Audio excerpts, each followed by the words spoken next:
And just to prove that Messiah is indeed still extremely popular, I could see our choirs nodding sagely at Jonathan's words. Here are some of their memorable Messiah moments. My favourite bit of the Messiah is when thy man came dead. By man came also the resurrection of the dead. When I think of that, there's going to be life. Well, I was at this very town hall in Birmingham to perform some Messiah a few years ago, and a bar before she had to play, the timpist ran up the stairs and just got to the timps in time and hit the timps on the right notes, and of course everyone went, oh my goodness.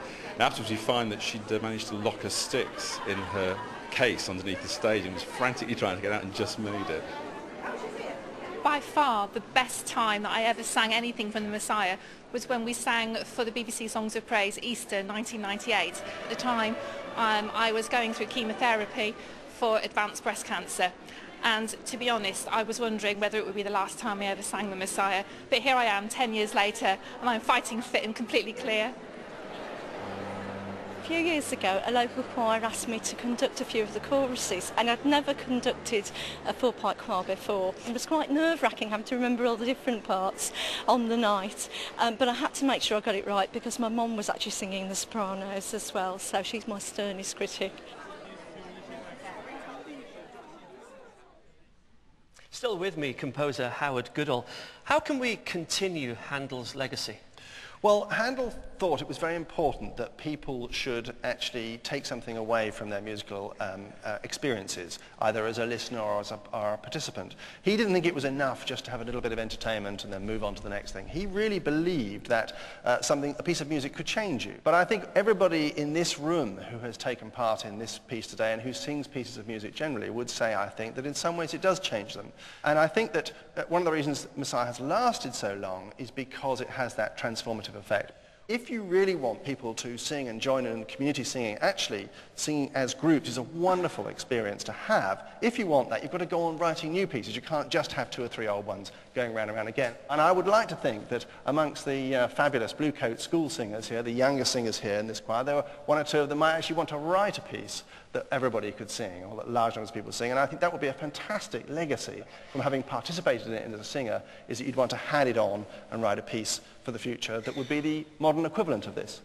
Fancy trying your hand at composing a new Messiah? It's down to you then, Howard. There we go. Let's talk about the final chorus, Worthy is the Lamb, and that Amen. Yes, it's an extraordinary piece because it is just one word that goes round and round and round again. But I just imagine Handel thinking, how am I going to finish this piece? It's already been nearly 3 hours long. I've had all these different types of styles of music in it, choruses, music with very flowing melodies, and then great excitement, and then very drama and quiet. And he's thinking, how am I going to end this? And actually, he's done a very clever thing, which he's done this rather slower piece with the chorus. It has a grandeur and a mightiness about it, but it's not as frantic and as energetic as some of his earlier choruses. It has a kind of stature and a grandeur as it builds and builds and builds, and he lets the voices weave and weave on top of each other and build till it comes to this great climax at the end. And anybody who's ever sat as a member of an audience in a performance of the Messiah all the way through, and you get to that end, it just feels so right. It feels like that is the way to end this monumental piece. Howard, thanks so much for your company. It's been fascinating. By the way, we'll give you to the end of the week to compose the new Messiah. Okay. Does that do you? Our choir of almost 1,000 voices is ready to perform the wonderful Worthy is the Lamb. And do listen out for that extended Amen. It really is breathtaking.